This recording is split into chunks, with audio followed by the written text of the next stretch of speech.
कामयाब वो है जो खुदा की इताअत कर ले, रसूल की फर्मा बरदारी कर ले। लेकिन आज हमारा इस्लामी तबका दोनों से दूरी इख्तियार करता जा रहा है। ऐ लोगों,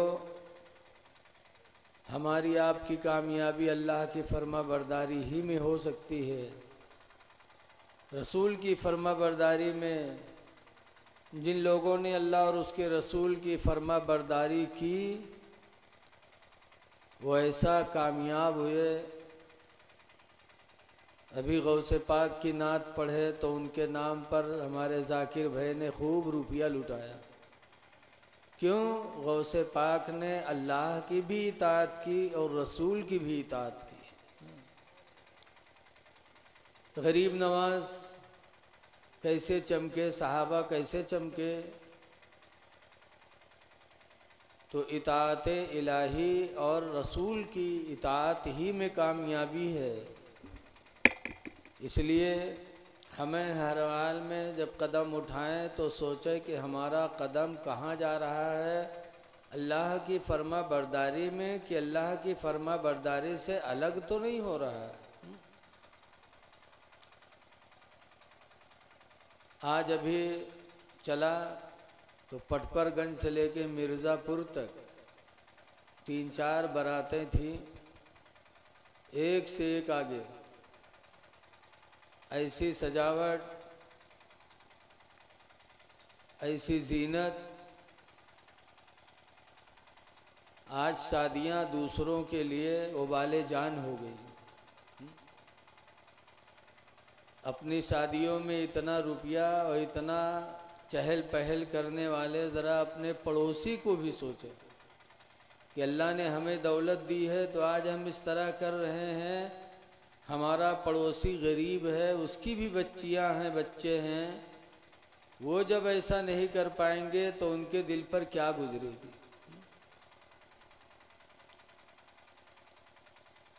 शादी बहुत अच्छी चीज़ है। हदीस पाक में है, अन अबी हुरैरता काला काला रसूलुल्लाह।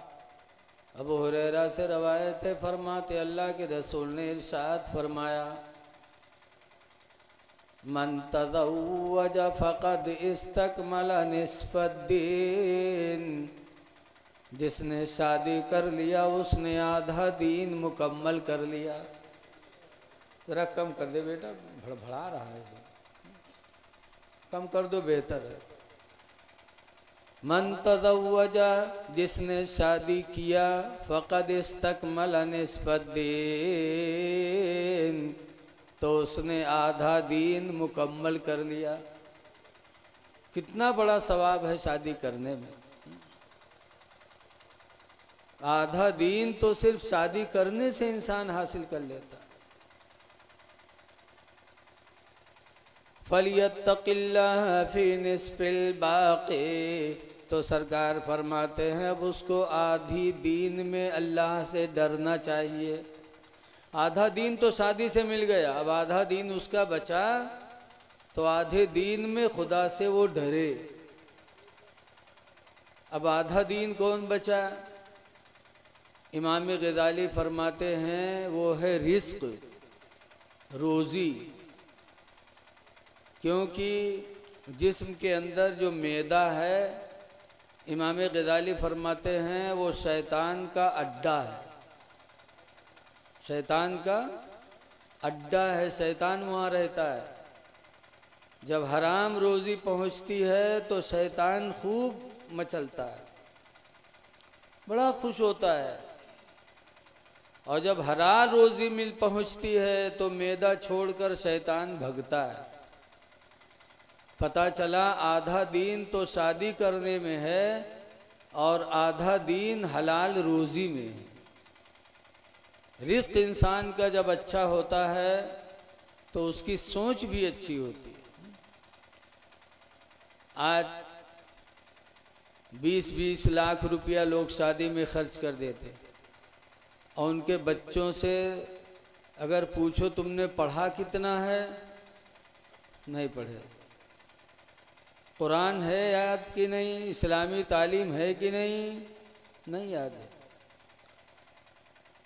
मारहरा के गद्दी नशीन हुजूर नजीब हैदर मियाँ क़िबला कहा करते हैं जलसों में कि लोगों अपने बच्चों के शादी में कम खर्च करो और वही पैसा बचाकर अपने बच्चों की तालीम पे खर्च करो।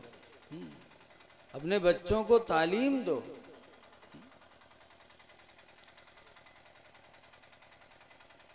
शादी तो हज़रत आदम अलैहिस्सलाम से चला आ रहा है। जन्नत में आदम अलैहिस्सलाम थे, लेकिन उनकी शादी हूर से नहीं हुई। हूरों से नेक इंसानों का निकाह होगा, लेकिन कब? क़यामत के बाद। क़यामत आने से पहले किसी हूर से किसी का निकाह नहीं हो सकता। इसलिए आदम अलैहिस्सलाम का निकाह जन्नत में किसी हूर से नहीं हुआ। उन्हीं के जिन्स से हव्वा पैदा हुई और हव्वा से आदम अलैहिस्सलाम की शादी हुई। हज़रत इदरीस अलैहिस्सलाम और शुहदा शहीद लोग जन्नत में हैं, लेकिन किसी हूर को हाथ नहीं लगा सकते। हूर मिलेगी कब? क़यामत आने के बाद। शादी आदम अलैहिस्सलाम से चली, तो शादी हम करें, बहुत अच्छी चीज़ है, बहुत सवाब है इससे। शादी का फ़ायदा क्या है? मेरे पैगंबर ने फरमाया है, अन अब्दुल्लाह इब्न मसूद क़ाला क़ाला रसूलुल्लाह।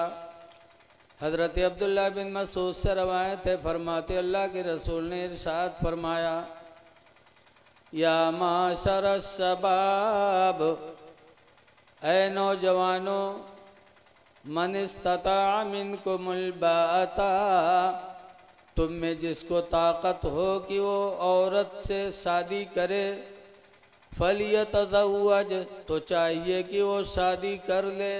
क्यों?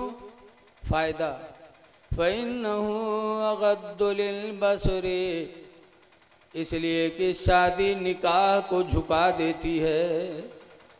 जब इंसान शादी कर लेता तो निगाहें उसकी झुक जाती हैं। मतलब यह है कि उसकी निगाहें किसी की माँ बहन बेटी पे नहीं उठती। सबसे बड़ा फ़ायदा। और दूसरा फ़ायदा सरकार फरमाते वाहसनु लिल फरुज, और वो शर्मगाह की हिफाजत करता है। जिसकी शादी हो जाती उसकी शर्मगाह ज़िना से बच जाती। इसीलिए निकाह आधी इबादत आधा दीन है। किसी की तरफ निगाह उठाना किसी माँ बहन पर,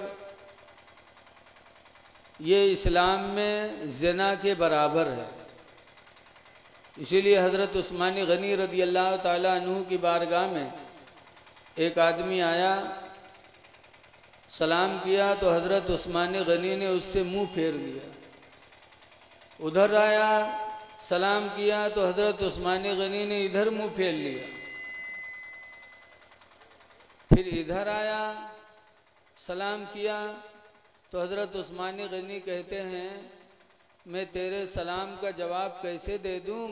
मुझे तो तेरे निगाहों में ज़िना दिखाई पड़ रहा है, तेरी आंखों में ज़िना का असर पड़ रहा है, मैं तेरे सलाम का जवाब कैसे दे दूं? तो वो कहने लगा, अमीरुल मोमिनीन, खुदा की कसम खाता हूँ मैंने ज़िंदगी में कभी ज़िना नहीं किया, आपने मेरे आंखों में ज़िना कैसे देखे? तो हज़रत उस्मान गनी कहते हैं, अल्लाह को हाजिर जान के बोल, तू फलां गली से गुज़र रहा था, उधर से एक औरत का गुज़र हुआ, तूने उसको देखा, तो जब तक वो तेरी नज़रों के सामने से गायब नहीं हुई तो उसे देखता रहा। कहा, अमीरुल मोमिनीन, इतना तो हुआ है। हज़रत उस्मान गनी फरमाते हैं, तेरे निगाहों ने ज़िना कर लिया, इसलिए कि पैगंबर फरमाते लकल ऊला, तेरे लिए पहली नज़र तो माफ़ है, वालैका सानिया, और दूसरी नज़र तुम पर गुनाह है। पता चला कि आंखों से भी ज़िना होता है। निकाह ये आंखों को झुका देती है, इसीलिए निकाह को आधा दीन बताया गया। लेकिन शादी होने के बाद भी अगर कोई इस तरह की हरकत करे तो वो बहुत बड़ा बदनसीब है। निगाहों का झुकना ये गुनाहों से बचने का ज़रिया है। जब हमारी निगाहें नीचे होंगी तो हम अपने दिल के नफ्स पर कंट्रोल रखेंगे, और जब निगाहें इधर उधर जाएंगी तो फिर हमारे दिल के इरादे गंदे होते रहेंगे।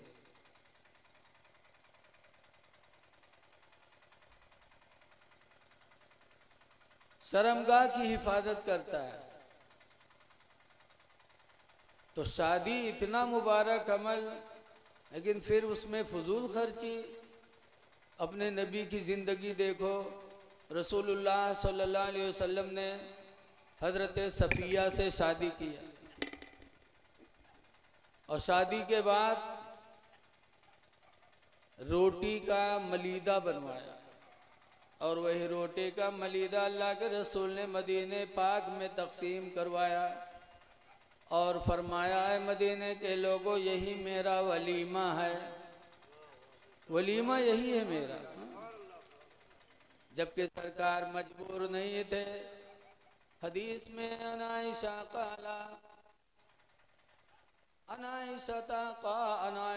कालत काल रसूलुल्लाह, हजरत आयशा से रवायत फरमाते अल्लाह के रसूल ने इरशाद फरमाया कि आयशा सुनो, लौ शीतो लसारत मइया जिबालुज़ ज़हबी, आयशा अगर मैं चाह लूँ तो मेरे साथ सोने के पहाड़ चला करें।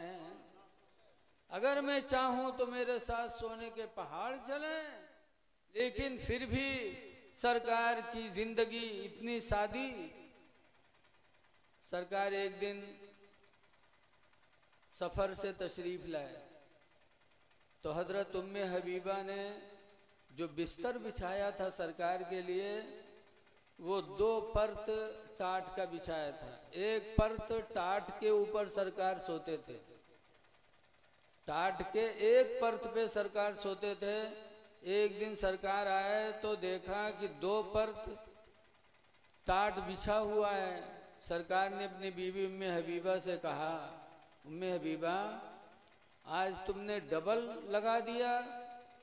कि अल्लाह के रसूल आप काफ़ी लंबा सफ़र करके आ रहे हैं, इसलिए मैंने 2 परत टाट बिछा दिया ताकि आपके जिस्म को सुकून मिल जाए। सरकार फरमाते उम्मे हबीबा एक परत उठा लो, एक ही रखो, इसलिए कि जब बिस्तर ज़्यादा नरम होगा, लेटेंगे तो जिस्म को ज़्यादा आराम मिलेगा, तो दिल गाफिल हो जाएगा, और जब दिल गाफिल होगा तो इबादत इलाही में कमी आएगी। अल्लाह के रसूल ने उम्मे हबीबा से एक परत टाट का उठवा दिया। ये सादा ज़िंदगी मेरे नबी की थी, किस लिए? तालीम उम्मत के लिए। इसलिए ऐ लोगों, अपने नबी की ज़िंदगी को नज़रों के सामने रखो। रसूलुल्लाह सल्लल्लाहु अलैहि वसल्लम को अल्लाह ताला ने इतना इख्तियार दिया था, इतना इख्तियार दिया था कि रवायतों में आता है कि ऐ महबूब, तुम गम न करो, अगर तुम्हारी मर्जी होगी जो वो हम पूरा करेंगे। इसीलिए कुरान में है वला सौफ युतीका रब्बुका फतरदा, अनकरीब तुम्हारा रब तुमको इतना देगा कि तुम राज़ी हो जाओगे। तो ऐ लोगों, शादी ब्याह करो, लेकिन इतना ज़्यादा खर्च न करो कि कहीं फजूल खर्ची के लिस्ट में ना आ जाओ।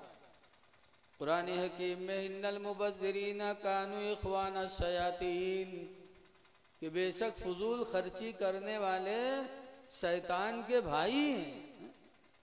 अल्लाह दौलत दे तो दिल से दुआ करो कि या अल्लाह दौलत दे तो उस्मान गनी जैसा दिल भी दे, उस्मान गनी जैसा दिल दे अल्लाह ताला। सहाबा को अल्लाह ने दौलत दिया तो किस तरह उन्होंने अपनी दौलत को खर्च किया। ऐ लोगों, आज हम भी उनकी ज़िंदगी को अपने नज़रों के सामने रखें। हज़रत इमाम मोहम्मद रहमतुल्लाह अलैह, इनका मदरसा चलता था। इतने मालदार थे इमाम मोहम्मद कि 300 मुनीम उनके यहाँ हिसाब के लिए रहते थे। कितने मुनीम? 300 मुनीम। इतनी दौलत अल्लाह ने इमाम मोहम्मद को दिया, लेकिन जब उन्होंने मदरसा बनाया और चलाया तो सारी दौलत अपनी इस्लाम की राह में खर्च कर दिया। और एक दिन 2 रुपये की उनको ज़रूरत हुई तो घर में नहीं निकला। 2 रुपया जो था सब खर्च कर दिया। 2 रुपया की ज़रूरत पड़ी तो नहीं निकला, तो गए शहर के एक रईस के पास, मालदार के पास। कहा भाई हमें 2 रुपये की ज़रूरत है, तुम 2 रुपया हमको दे दो तो इसके बदले में हम दीन के 2 मसले बता दें आपको, मुझे ज़रूरत है।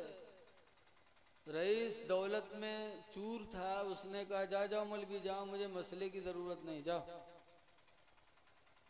इमाम मोहम्मद बेचारे चले आए, लेकिन उस रईस शहर की एक लड़की थी, सिर्फ कोई औलाद नहीं, एक लड़की। एक दिन मियाँ बीवी लेटे थे तो बीवी ने कहा रस्मो रवाज बढ़ता जा रहा है, लोग शादियों में बेपनाह खर्च करते जा रहे हैं, एक लड़की है शादी होगी।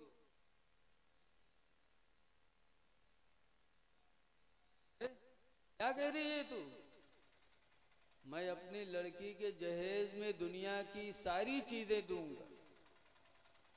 बीवी ने कहा रे क्या कह रहे हो, ऐसा मत कहो, सारी चीजें कहाँ दे सकते हो तुम।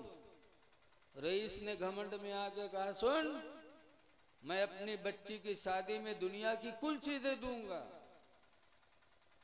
कहा ऐसा मत बोलो। कहा मैं कुल चीजें दूंगा, अगर एक चीज रह गई तो तुझे तलाक है, तलाक है, तलाक। गुस्से में आकर के घमंड में कहा अगर एक चीज भी छूट जाए तो तुझे तलाक है, तलाक है, तलाक। खामोशी हो गई। जब लड़की बालिग हुई, रिश्ते आए, रिश्ता तय हुआ, तो जहेज का सामान वो खरीदने लगा। दिन भर खरीदता खरीदवाता, और जब शाम को लिस्ट बनाता तो दुनिया की बहुत सी चीज़ें गायब। फिर दूसरे दिन खरीदवाता, फिर देखता, फिर गायब।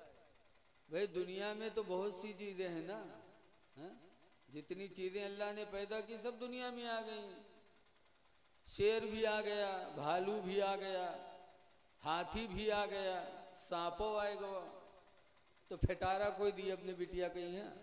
बोलो को दे दी? ट्रेन भी आए गए, हवाई जहाजों आएगा। दुनिया में कितनी चीजें हैं। जहेज खरीदते खरीदते सारी दौलत खर्च हो गई, फिर भी बहुत सी चीजें बाकी। तो परेशान।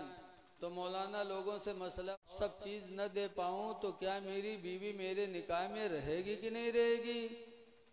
मौलाना लोगों ने कहा जब तूने कसम खाई है तो एक चीज छूटेगी तो तेरी लड़की, तेरी बीवी तेरे निकाह से निकल जाएगी। सब चीज में बिच्छू, बिस्तुइया, बिच खोपड़ा, मेघा सब आएंगे कि नहीं आएंगे? बताओ तुम कहाँ से दे? बहुत परेशान, न बीवी को नींद, न शौहर को नींद। है अल्लाह, अगर बच्ची की शादी करता हूँ तो हम दोनों जुदा हो जाएंगे। और अगर शादी नहीं करता हूँ तो लड़की की जिंदगी बर्बाद होगी। मियाँ बीवी को रात रात नींद नहीं आती थी कि कैसे किया जाए। एक दिन बीवी ने कहा, ऐ मेरे शौहर, एक दिन इमाम मोहम्मद आए थे, उन्होंने कहा था 2 रुपया दे दो, इसके बदले में हम दीन के 2 मसले बता देंगे। तुमने उनको ठुकरा दिया था। जाओ इमाम मोहम्मद से पूछो, हो सकता है इसका कोई जवाब निकाले।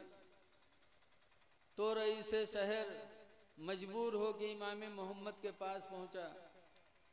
इमाम मोहम्मद से पूरी बात बताई कि इस तरह मैंने कसम खाई है कि अगर लड़की की जहेज में एक चीज छूट गई तो तुझे तलाक है, तलाक है, तलाक है। मैंने जहेज खरीदा, भिखारी हो गया, कुछ नहीं रह गया, लेकिन दुनिया की बहुत सी चीजें बाकी हैं। तो क्या बच्ची की शादी कर दूं, उन चीजों को न दे पाऊं तो मेरी बीवी मेरे निकाह में रहेगी कि नहीं रहेगी? तो इमाम मोहम्मद फरमाते हैं, सुनो, उस दिन 2 रुपया लेकर के 2 मसले बताता और आज एक मसले के बदले में 10,000 दिरहम लूंगा। 10,000 दिरहम लूंगा एक मसले के बदले में। कैसा? हाँ ले लो, मेहरुवक मामला। कबहू चंदा न दे, मेहरुवक बात आ जाए तो जौन मांगो तो निकाल दे दी 10,000 दिरहम इमाम मोहम्मद को। कहा बता दो। तो इमाम मोहम्मद फरमाते हैं, जाओ अपनी बच्ची की शादी करो और जहेज में कुरान हकीम खरीद कर दे दो, तुम्हारी कसम पूरी हो जाएगी।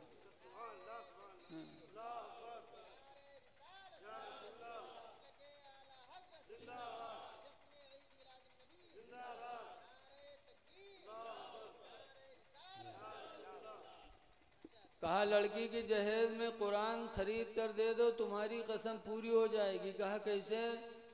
इमाम मोहम्मद फरमाते हैं, जब तुम अपनी लड़की के निकाह में कुरान दोगे तो गोया कि दुनिया की सारी चीज़ें तुमने अपनी बच्ची को दे दिया। कहा कैसे?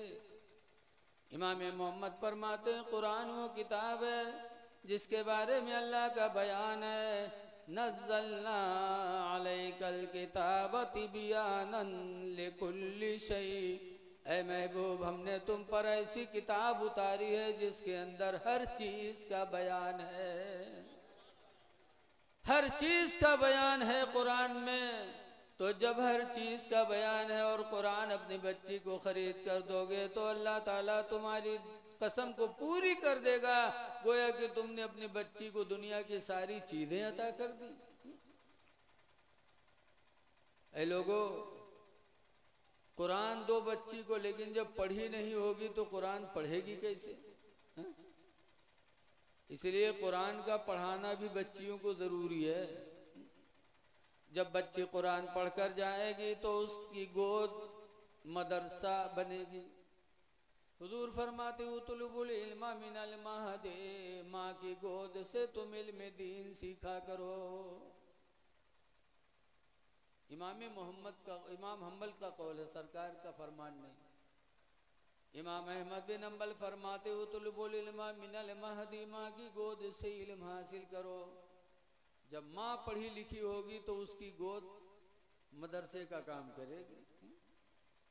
लेकिन आजकल हमारी माँ बहनें दीन से दूर हैं।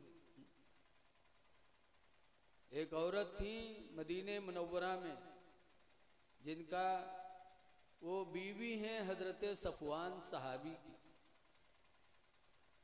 सफवान की बीवी एक दिन सरकार के पास आए, कहने लगे, अल्लाह के रसूल, मेरे शौहर सफवान को समझा दो। कहा क्या हुआ?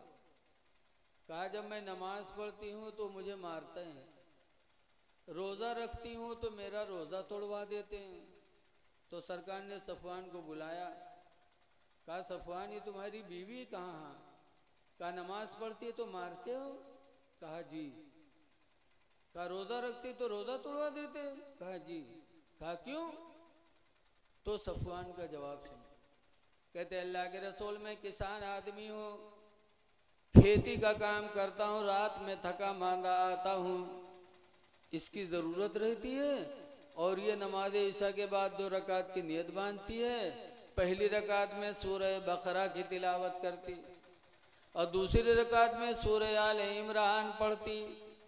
तकरीबन 3.25 पारा हो गए। और आजकल के हाफिजन लोग मैं नहीं जो तरह में बुर पढ़ा था, कुछ जान ही नहीं मिले थे, अल्लाह जाने कहाँ पढ़ा था, और 2 घंटे में कुरान खत्म। ऐसे नहीं, इस तरह पढ़ना इस्लाम ने मना किया है।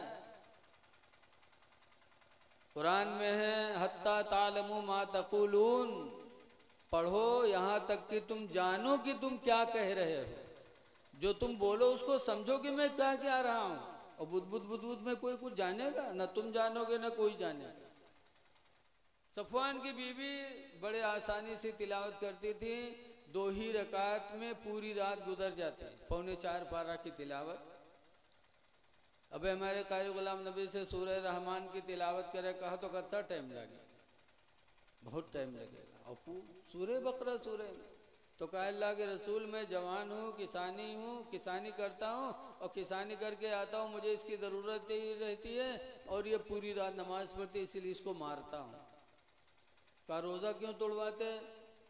कहा या रसूल अल्लाह साल में सिर्फ 5 दिन ये रोज़ा नहीं रखती, ईद, बकरा ईद और 11, 12, 13 ज़िलहिज, 5 दिन के अलावा यह पूरे साल रोज़ा रहती है, पूरे साल रोज़ा रहती है। और मैं किसान आदमी, कभी दिन में पानी लगा के आता हूँ 12 बजे 1 बजे, और जब आता हूँ तो ये रोज़ा रखती रहती है, मुझे इसकी ज़रूरत रहती है, इसलिए इसका रोज़ा तोड़वाता हूँ। तब सरकार ने फरमाया आए सफवान की बीवी सुनो, ये तुम्हारा शौहर है, रात में इबादत करो लेकिन कम करो और अपने शौहर के हक को अदा करो, और दिन में रमज़ान के अलावा नफली रोज़ा बग़ैर शौहर की इजाज़त के औरत के लिए जायज़ नहीं है। जब तक शौहर इजाज़त न दे रमज़ान के अलावा कोई रोज़ा नफली औरत नहीं रख सकती। सफ़वान की बीवी को मना किया। तो जब सफ़वान की बीवी नहीं जीत पाई तो कहा था अल्लाह के रसूल फजर नहीं पढ़ते, ये फजर में सोते रहते।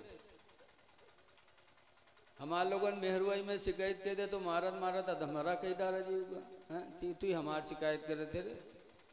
लेकिन सहाबिया के दिलों में खौफ इलाही था, काहे फजर की नमाज नहीं पढ़ते, सोते रहते हैं। तो सरकार ने सफ़वान को मारा नहीं, न डांटा। कहा क्यों नहीं पढ़ते हो?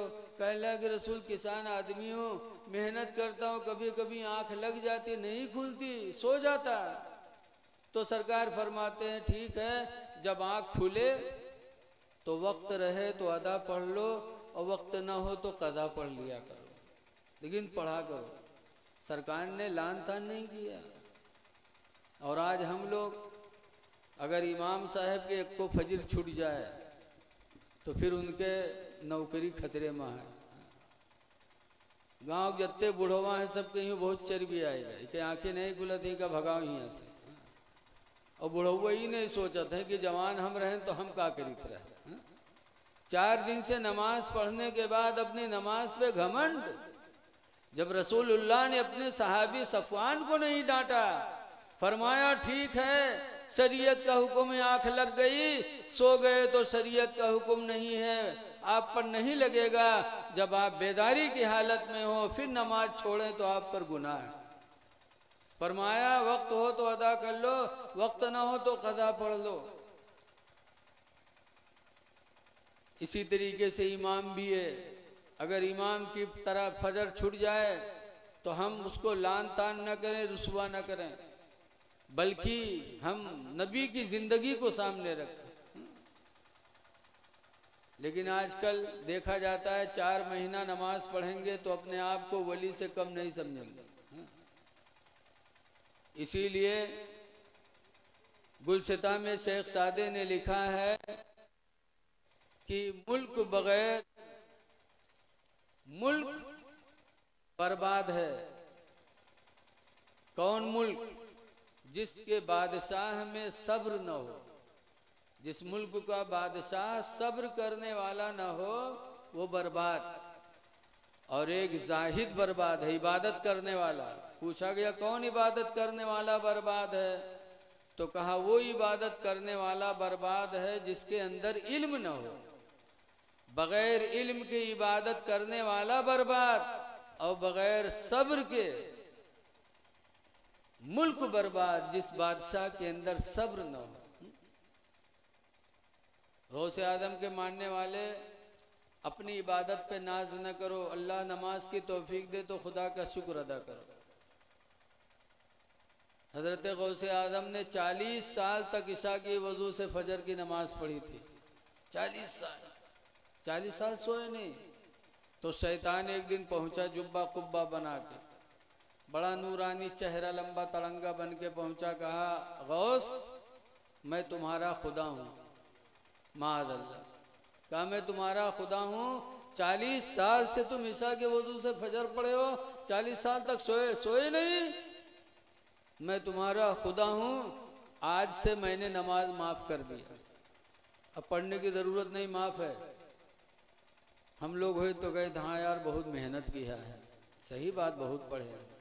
लेकिन गौसे आदम ने कहा ला हौला वला कुव्वता इल्ला बिल्लाह, तू खुदा नहीं हो सकता, तू शैतान है। जब नमाज अल्लाह ने मेरे नबी को माफ नहीं किया तो हम उम्मती हमको कैसे माफ हो जाएगी। जब अल्लाह ने नमाज नबी को ना ही माफ किया तो उम्मती से नमाज कैसे माफ हो सकती है। पता चला गौसे आदम को अपनी नमाज पे घमंड नहीं था।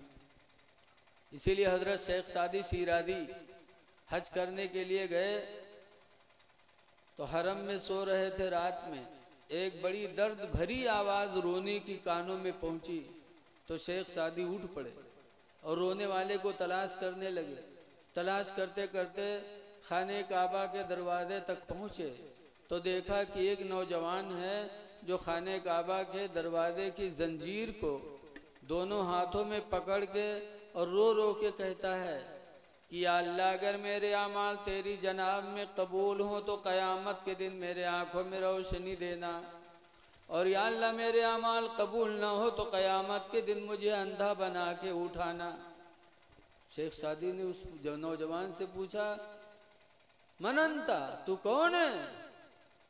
तो कहा इस्मी अब्दुल कादिर जीलानी, मेरा नाम अब्दुल कादिर जीलानी है, मैं गौस पाक हूँ। बताओ, 40 साल ईशा के वजू से फजर की नमाज पढ़ी लेकिन नाज नहीं है। खुदा के घर में दुआ मांगते हैं, अल्लाह अगर मेरे अमाल तेरी बारगाह में कबूल हो तो क़यामत के दिन आंखों में रोशनी देना, और अगर मेरे अमाल कबूल न हो तो क़यामत के दिन मुझे अंधा बना के उठाना।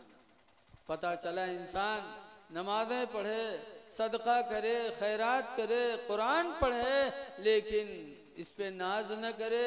ये नेकियां हैं, इनको ऐसा छुपाओ जैसे दौलत कमा के छुपाई जाती है। बहरहाल कामयाब वही है जिसने अल्लाह और अल्लाह के रसूल की इताअत की। आज हमारे नौजवानों का माशरा बिल्कुल अलग थलग होता जा रहा है। क्यों?